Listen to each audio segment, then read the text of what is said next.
Hello friends, welcome to our Migration News podcast, Knowledge is Power, brought to you by Visa Excellence.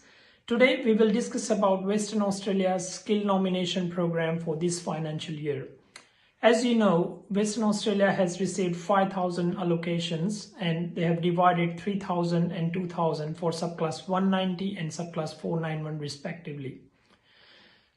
The Western Australian government has again waived the application fees for the nomination, which is great.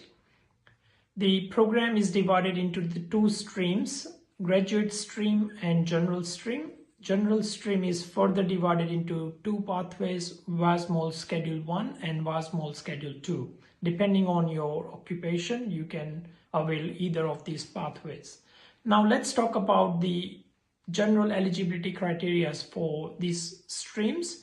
There are some criteria that are applicable to all the streams and there are some stream specific criteria. So you need to be very careful with choosing the stream depending on your occupation. Now let's talk about the common ones. So firstly, you will need to meet all the visa requirements from Department of Home Affairs. Either it could be subclass 190 or subclass 491. The second one is you need to meet the English requirement, which is similar to the Department of Home Affairs requirements, competent English at least. And third one is you need to make sure your occupation is in the correct skill occupation list. You have to be very careful that Western Australia skill occupation list is different to the Department of Home Affairs skill occupation list. And there are some stream specific requirements. For example, WASMOL Schedule 1 pathway has got 1 year full-time experience requirement either in Australia or overseas. If you're applying for subclass 190 visa, there is a requirement for the contract for employment, and there are some specific information that is required for this contract, which we will talk about later.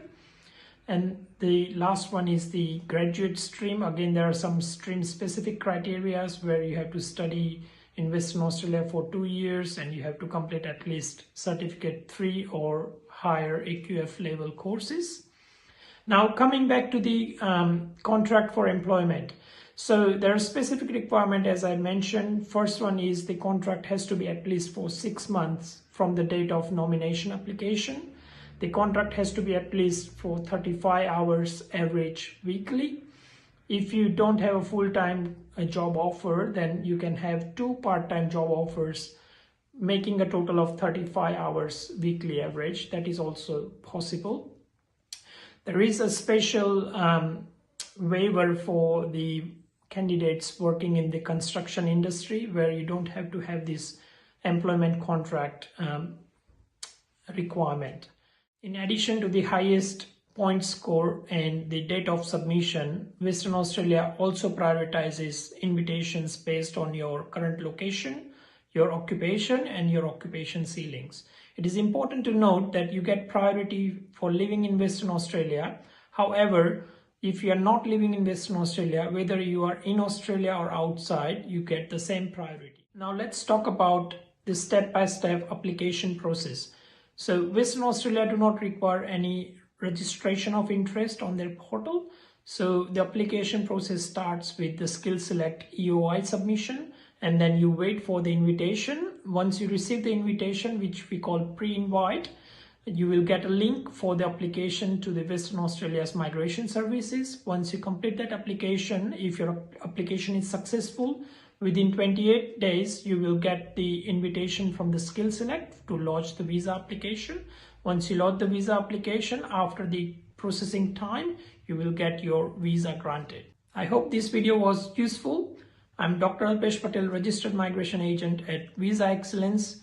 We can help you with all your migration queries, whether you are in Australia or anywhere around the world. I'll see you in the next video. Thank you.